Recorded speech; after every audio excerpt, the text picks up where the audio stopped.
What the bleep just freaking happened? Welcome to Night Shift. UCF beating Texas 77-71. Eric Lopez, Nick Porcelli, Bryson Turner. Unbelievable. The second consecutive Wednesday night memorable for UCF. Last Wednesday night, UCF came from 16 down to knock off number 3 Kansas at home. And here we are as we are recording this Wednesday night and talking to you on Wednesday night. UCF down 16, getting blitzed early. It looked like Kansas State, the sequel. Not so fast. Knights come from behind and win it in dramatic fashion, 77-71 in Austin to knock off the Longhorns and pick up their second Big 12 win, their first road Big 12 win ever. Holy Nike. I've just finished screaming in my house. I know I'm one of the few that got to watch the game on the Longhorn Network. Nick Porcelli was not able to, but he listened to Mark Daniels on the radio. Thank you, Mark. Gentlemen, yes, shout out to the Hall of Famer Mark Daniels. That's a pretty fun call. So Bryson and Nick, I'm going to defer to you, starting with you, Nick. What the heck did we just see? I'm still stunned. Maybe we shouldn't be with this group, the way they compete on a high level. But, man, what a comeback and what a win in Austin against Texas. You're stunned? Dude, I'm stunned. I can't believe that, man. Another big win. Arguably one of the biggest wins on the road in UCF history. We can have that debate later. Oh, right now, I'll tell you why. Here's what I do know. What we just saw was proof that what happened at Kansas and even what happened at BYU, that wasn't a fluke. What we just saw is that this team can actually compete in the Big 12, even when they're on the road. They showed, like, all the people saying we're going to be last. This is the kind of game that says, no, that's not going to happen. And just, my mind's everywhere right now, man. I just can't believe what just happened. I mean, you just said 16 down again, only this time we're on the road. We don't have a huge student section waving fronds, cheering us on. We got our backs to the wall, and somehow they come away and they win it. Like, that's insane. I'm so freaking happy right now. That's all I know. That's the only thing I'm feeling joy. All right, so first, some of you will be watching this segment on our YouTube channel on Black and Gold Banneret.com. You have the box score. Bryson, what's your thoughts? And here is we're recording this right after this amazing win for the Knights against Texas. To Nick's point, quick thought. Again, I've had like literally 20 minutes to think about this. Ironically, I would argue the biggest road win they've ever had was in the same state in Houston, 2019, when College Game Day was in Houston. UCF won that game. I thought that was that marquee win that gave them an at-large bid for the NCAA tournament. So you could argue that UCF's 2 biggest road wins ever are in the state of Texas. Bryson, share your thoughts. Did you watch it on Longhorn Network, or were you like Nick that had to listen on the radio? I tried just to make sure I had the ESPN app going, but no, I am not subscribed. So I'm the only one that watched the game on Longhorn Network. Okay. Yes, we listened to Longhorn Network like? We don't know. Yes, thank you so much to Mark Daniels on the call. Absolutely well done. It felt like a saving grace, just him holding a radio up to all of Knight Nation who doesn't want to deal with Texas's BS with this network. So thank you so much with a great call. But yeah, this is definitely, I think, one of the biggest road wins in UCF history. And as far as a brand wise in general, like, this is now right there with Kansas. I think Kansas. I think the biggest difference is that Kansas is ranked and Texas is not. By the way, it is very refreshing to once again have a horns down moment. That is very refreshing. I also think, by the way, that one thing that we gotta look at, and I'm trying to look at the basketball record book right now to see if they have a section on this, and we'll see, because I know football has one. Is this one of the biggest comebacks in UCF basketball history? Because doing it against Kansas and now this, like, 16 points is definitely not like easy to come back from. So, like, is there any, like, Eric, is there anything in your recent memory? Like, are there any comebacks bigger than that in your memory? I'm sure they have. I mean, Mark Daniels would be the better person to ask that question there. My brain is kind of scrambled, so I'm focused in the present right now. That's a conversation for down the road, because, no pun intended, because Look here. I'm just looking at this box score. UCF. This might have been UCF's best offensive performance of the year, considering the competition and the environment. Shamari Allen, 17 points, but almost all of that in the second half.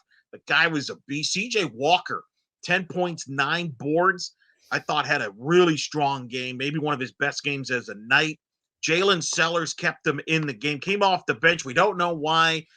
Maybe he was banged up and didn't practice. And Coach Dawkins, if you don't practice because of preparation, you don't automatically start. He led the way with 24 points, which was significant because the Knights bench, I've said this before the Big 12 started, for the Knights to have success and surprise in the Big 12, guys, I said they needed to be strength in numbers, and that is get production out of their bench. And tonight they got that. 34 points off the bench, 24 of those granted by Sellers, but hey, he came off the bench for whatever reason. Texas only had 7 points off the bench, which was tremendous there. You look at UCF offensively shooting over 50%. Fresh off, guys. We just saw them in person on Saturday shoot 29% against BYU, wondering how's this team going to score the rest of the year? And they come back a handful of days later with maybe their best offensive performance of the year, considering the opponent. They dominated Texas on the boards, 37-22, 12 offensive rebounds for them. And they shot the ball well from the free throw line, 12 of 15. And Nick, you were at the press conference, you and Bryson. Remember Johnny Dawkins said he was upset with the 6 assists in the BYU loss tonight. 14 assists. Got back to sharing the ball, and as a result, a great offensive performance. Yeah, I mean, pretty much, like, that's just me looking through this entire stat sheet. How do you sum it up? It's basically just saying, yeah, it's night and day compared to what happened to BYU. Everything that went wrong in the BYU game went right. I mean, arguably, it's kind of nice to see the other team have free throw shooting troubles. You know me, Eric. That's been our gripe, just their struggle at the line. 80%, maybe not what you want it to be, but it's good, especially compared to, sorry, Bryson's a little small. What does that say? 58.3% for Texas? I mean, that's just awesome to see. But I'm with you, Elo. Like, just the matter of like where they are, hostile environment, backs to the wall, and they put up those offensive numbers. I mean, that's incredible. And it's just nice to see a well-rounded attack this time instead of just them relying on, one guy. Like, no one needed to play hero ball, which is what our biggest gripe from the BYU game. Well, and you mentioned not only the UCF shot the ball better from the free throw line than Texas, they made as many free throws as Texas attempted from the free throw line. That's a stat that Johnny Dawkins believes in that making more, try to make as many or if not more free throws than your opponent attempts. That's a stat that coaching staff keeps track of, and that was very successful here tonight. And I think the other thing is, yes, Texas, it was so bizarre, guys. It reminded me of the Kansas game. It has a lot of similarities because last week, Kansas shot 68% in the first half. Remember, Nick, we were next to each other. We got that box score, and we're like, you got to be kidding me. 68%. But in a weird way, I felt pretty good because UCF had made that run at the end of the half and was down 8. And I'm like, well, Kansas can't shoot 68% the whole game. And UCF held them to 31% in the second half and was able to outscore Kansas by 13. Look at tonight. Texas shot 68% in the first half. I mean, they couldn't miss, especially former Knight Ethiel Horton. You got to be kidding me. I have to think there had to have been a little bit of motivation, at least for people like Darius Johnson and CJ Walker to go up against their former teammate and Ethiel Horton, who, by the way, gave UCF everything he had. He led the Longhorns. Yeah, the broadcast, which was a Longhorn Network telecast, they were making it sound like he had something to prove to UCF. Like, he's the one that left, dude. Like, it wasn't it. But here's the stat for you guys, okay? Nick, and you're going to, by the way, Nick, look for Nick Porcelli's recap on blackandgoldbanneret.com. Texas, as I mentioned the 68% in the first half. In the second half, for Texas, they struggled from the floor. As I'm looking up the second half box score, 68% in the first half, 34.5% in the second half. Deja vu, guys. UCF's defense shut them down. Texas cooled off in the second half. UCF did a better job on the 3-point line. And it was funny because Ethiel Horton, it looked like Horton was going to kill UCF the entire night. He had his best game as a Longhorn. He hadn't scored in 3 games, ended up scoring 20. But down the stretch, he cooled off, and we've seen that many times from him. And Texas took some wild 3-point shots. UCF held them to a one and done. And UCF was down 12 in the half, and they went by 6. They outscored them by 18 points, guys, in the second half. On the road. I mean, let's remember, by the way, let's not forget that Texas actually outscored UCF in the 3-point department. Now, granted, the free throw lines, the free throw lines did help offset that, and they got but it bears repeating.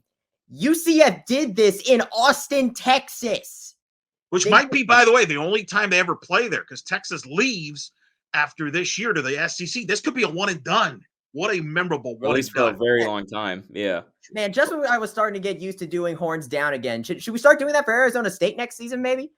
No, I don't know. That's far away. But, all right, let's bring in Kyle Nash for a couple minutes here. I want his thoughts on this basketball moment here, because this is big. We're going to talk game, ladies and gentlemen. We're going to talk other stuff with Kyle. I mean, this is remarkable. I don't know. I don't know if you were able to watch the game or if you had the same problem that Nick and Bryson and many Knights fans did, which was not able to log in to the Longhorn Network. I was able to log in. How were you able to follow this game? I mean, basically, ostensibly through Nick Porcelli, who did it offensively through UCF's own Mark Daniels. So, that's kind of how it happened to me. And I mean, listen, through you guys and our communication as we do here on the Black and Gold Banneret, bing, to make sure that everything's held together, that we talk to among ourselves. By the way, speaking of Nick Porcelli and keeping things together in the network, I see he has his Knights sport coat on, so he's ready to go here. I had to dress up. It's a big day. Listen, I as somebody who tries to wear shirt and tie, I like it. But the punchline being this, fire Johnny, right? Anyways, no. Are any of those people left? Like, where are you people? What? Pretty quiet. Like, drinking. Really getting small. It got awfully quiet. By the way, I'll give Ithiel Horton credit. We covered him, Kyle. I mean, listen, well, and moreover than that, and I really wish I remembered the publication and the young man's name, and I feel really silly about this, that I don't remember it, and it's completely my fault. But a Texas Longhorn publication reached out to me to talk about Ithiel Horton, and looking at his stat line, he did precisely what Ithiel Horton does, man. Is that our buddy Eric Henry over there? He's covering the Longhorns right now. Was that him that reached out? Or if not, make sure, that's going to be tough. But at any rate, the punchline being this. Shout out to Eric Henry. Sorry. Yeah, no doubt. The punchline being this, Eric Lopez, not only do I respond with Fire Johnny, though, right? I also say, does this mean we're straying away from last place in the Big 12? I'm just going to throw that out there. That's what I was saying. That's what I'm saying. We have beaten Kansas and Texas in a 7-day deal, and maybe we could be in BYU. We could have beaten BYU. Should have. Thank you, Kyle. You missed 12 goddamn 3 throws in a 5-point game. Absolutely, you should have won that humpy bumpy. Yeah, no, I mean. Listen. But still, hey, listen. I mean, at the end of the day, I mean that's life in the Big 12. You're going to win some, lose some. Let's be. Fire Dawkins, because he totally did not turn the team around after that. Oh no, of course he did. Yeah, nobody had. How hard it is to respond from a win like that on the road, and we just did that. I mean, again, fire Dawkins. How many blocks did Ibrahim Diallo have tonight as well while we're here? But fire Dawkins. Oh, he had an incredible block down the stretch. Another one, just really like he didn't have a good offensive game, but he made up for it defensively. Had 3 blocks, including one that really pretty much iced the game late in the ball game there. I like, but he made up so much room. Yeah, 3 blocks here we have up on the screen. I like fan Bryson siding with me in the Diallo fan club here. I dig it. No, look, Ibrahim Diallo legitimately might be Jalen Sellers and Darius Johnson might be like that 1-2 punch that everyone's going to pay attention to, but that's just fine because you have that third member of the Big 3, just like the Miami Heat had Chris Bosh. The UCF Knights have Ibrahim Diallo, that tall one who's able to just send shots down when they matter. And that's really what Diallo was great with tonight. And CJ Walker, by the way, he is getting he seems to just be getting more and more into it as the season goes on. Now he's got by far his best game of the year, by far. And then by the way, let's not also forget this. I feel like that this was the large coming out party for Shamari Allen in the second half. 15 points in the second half alone. Ever since conference play started, I was kind of, I was thinking, I was about to put out like an APB for him, like, hey, where's Shamari Allen? Well, here's Shamari Allen getting 17 points. In fact, he is now coming into this game in Big 12 conference play. He had 14 points in the previous 3 games combined, and he got more than that in this game's second half alone. I feel with considering Jalen Sellers and Darius Johnson's performances, having Shamari Allen in that picture, I think was honestly a really big difference maker, considering what the stat lines ended up being and how close it was. And Eric, you've talked about how Jalen Sellers and Darius Johnson's performances have really, have in a way, indicated the results of this team. Well, you throw Shamari Allen into the picture, and notice when Darius Johnson's is still double digits, but on the lower side, Shamari Allen comes right in there and not only makes up for it, but also excels enough to the point that it put UCF over the edge in this one. And by the way, every single free throw in this game came from either Jalen Sellers or Shamari Allen. Great job on the free throw line from both of those gentlemen. It was incredible. And Shamari Allen had that great dunk, too, that Lowell Galindo on the Longhorn Network said he wanted that smoke. For those that actually got to watch the game, which I did. I don't know why I have Longhorn Network and nobody else does, but I probably did. I would recommend listening to Mark Daniels instead. I think he is a Hall of Famer for a reason. He's a Hall of Famer. Well, look, I'm going to start with you, Kyle. Big picture here. I mean, you've been covering the Magic this season, and they've been playing good basketball, and the fan base, which has been loyal anyway, have been coming out and supporting that Magic, right? There's that enthusiasm that, like, man, this is a fun team to watch. They're rooting for this team hard to make the play. I think we might be seeing similar with UCF as far as now the fan base getting behind this team. I don't know what this means moving forward long term, as far as how many more wins they're going to get and things like that. But I got to believe last week you had 2 top 10 attendance at home games with Kansas and BYU. Sellout crowd for Kansas. Great crowd for BYU. I think it was like 300 away from a sellout. Now you beat Texas. You follow up the Kansas game. Okay, you beat Kansas, which we discussed at length last week on the show. It's a Mount Rushmore type of a victory for this history of the program. But now you follow this up a week later with a win at Texas. That's another brand win. I got to believe. I mean, obviously, this team will go on the road to Houston later this week and then come home for West Virginia. But this team has earned support from the community, from the students.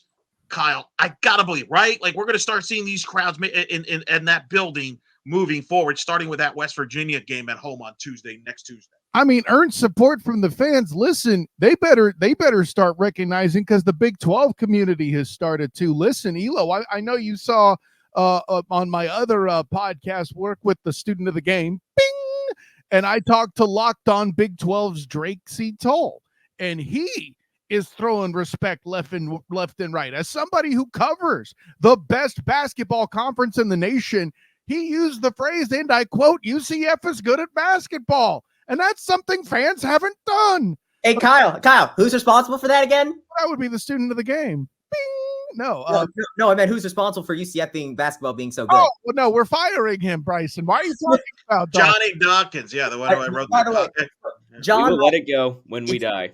Oh yes, no, for sure. I am loving this so much. Let it go when Dawkins retires. Yes. Okay. Okay. Well, let me ask you this, Nick and Bryson. You're both students. Tell me from the student perspective. The student section was incredible in both basketball games, right? I know classes can be hard sometimes. We're going to see that student section fill up most of the year moving forward, aren't we? I mean, you guys obviously can relate more than I can at this point. There is a legitimate excitement on campus that I have not experienced in my first 2 years there. People are excited. Now, I think part of that also has to do with the fact that we're getting some national recognition because of a certain announcement that a guy named Mikey Williams has made. But to me, that's icing on the cake. It started with the Kansas win, and It goes with the crowds storming the court because that gets eyeballs. And this is going to make it grow. They're winning. They're beating big teams. And here's the other thing. When they're on, they're exciting to watch. And from my personal perspective, most of my friends and classmates, they know that I do this. So I'm kind of known as a sports guy within my friend group. I am having people who've never watched basketball before, don't care about UCF basketball, come up to me and just be like, so what's going on? They want to learn. They want to start getting into this. So yes, more fans are going to show up. So look, we might not know what this win does for us going down with how many wins, how competitive they are. Here's what I do know. This win means that every home game is going to be really, really fun. The perfect storm for UCF basketball has almost kind of occurred in this first year in the Big 12. You have bigger teams coming to campus. Kansas, you have Texas in the same conference, all the Big 12 teams coming to town. Brands. The second thing is that you're winning against these programs. That people love to see a team that has a chance to win. And then the third thing, fear the fraud. That's a fun social experience for these UCF students at this game. All three of these aspects combined present the perfect storm for a team ripe for student support to make it a party at Addition Financial Arena. It also helps, by the way, I mentioned the Big 12 teams. John Rothstein tweeted earlier today, the Big 12 currently has 12 of its 14 teams ranked in the top 76 of the net, which means when I heard him say this, I'm thinking is UCF going to win tonight? That means for those 12 teams, UCF, by the way, is, I believe, among them. They are at 76. They are 76. They're that 12th team. That means this will help. Any road game, for the most part, against nearly 80% of the league will be a quad one opportunity. Unbelievable. And he mentioned fascinated to see how many bids from this conference on Selection Sunday. By the way, Texas. Bryson, I'm listening to you. I don't mean to interrupt you. Bryson, I'm listening to you, but I can't get enough of Eric Lopez beside himself with the aspect of this early success. Well, it's unbelievable. It's unbelievable. I can't either. Listen, remember when we recorded the Night Shift podcast, we had to guess how many wins do you think, when is our first Big 12 win to come? Most of us said the West Virginia game, which is still 2 games away, and now we already have 2 wins. We did not expect to be here. I think the other reason why the support will grow is the Big 12. It's an exciting league every night. I watched the other night, Baylor and Kansas State go to overtime. Cincinnati storms the court, beating TCU. It's just a dramatic league, and I think that's feeding off on the fans. And Kyle, as much as the cliche is go see go watch your own team play. Playing these teams in the Big 12 does make a difference, bringing in casual people and more interest. That, quite frankly, and I'm a pro-American guy. I have no issues with the American. I enjoyed the time, but there's a difference there. No, I don't think anyone will deny the American as a good, call it a tier 2. They were a quality basketball product. I don't think anybody here in this room is going to argue with that. But listen, man, it's another world. Listen, it's fun watching the XFL. Going to the NFL is different, but I don't even think that's a fair comparison. I feel like it's going to a different division, like the AFC West versus the AFC North in the NFL, perhaps something like that. Maybe I can't come up with the perfect analogy, but the punchline is, Eric Lopez, to see the life being different in the Big 12 and seeing UCF survive in it. Listen, pulling off, I'm not going to go premature, but can you imagine how quiet it'll be in the halls of the Twitter sphere should this team actually get a tournament berth? Goodness gracious, great balls of fire. Well, the good news is you're in the right league to get quality wins to improve your resume. That's the thing. Now, that's the thing. Listen, I will say about that, let's take it one game at a time. It's still kind of early. We don't know what can happen. But I will agree with you. I think for students on campus, with these 2 wins and the fact that we should have been BYU, that thought might start to creep into some people's heads. I'll be honest. No, don't ruin it. No, I just want to enjoy each game. I want to enjoy each game. That's what I'm going to do. I'm telling people they need to do that. I'm just saying I know my Kyle knows this. That drives me nuts. I've been on the Kyle's had to listen to me rant in the car. At the season preview. I remember this. Yes, I don't want to hit. No, I just want to enjoy each game. And again, I want to bring this up again. Both these wins, they were down 16. Yeah. 16. Had 12 them at half the they Texas. wanted them, Eric Lopez. I ran around my house, man, and it's 40 degrees, and I didn't care. Knights win. My guy. 77-71. I can't believe I'm still saying it over. The Texas Longhorns. Hey, I know that some Texas coach maybe was upset afterwards and all that. Too bad. Get over it. Deal with it. Thanks to the Texas Longhorns for making Horns Down cool at Edition Financial Arena once again. I know they didn't play there, but they're still flashing them on campus. All right. If you're watching this on the YouTube channel, we're going to wrap. That's going to be it on the YouTube channel. Make sure you tune into the rest of this podcast that will continue. And of course, if you're listening on the podcast feed, we're going to continue with the show, but we will say so long to Nick Porcelli because he's going to write his recap of this historic road win. And you'll be able to check that out at blackandgoldbanneret.com. Thank you, Nick. Gentlemen. A pleasure as always. Go Knights, baby.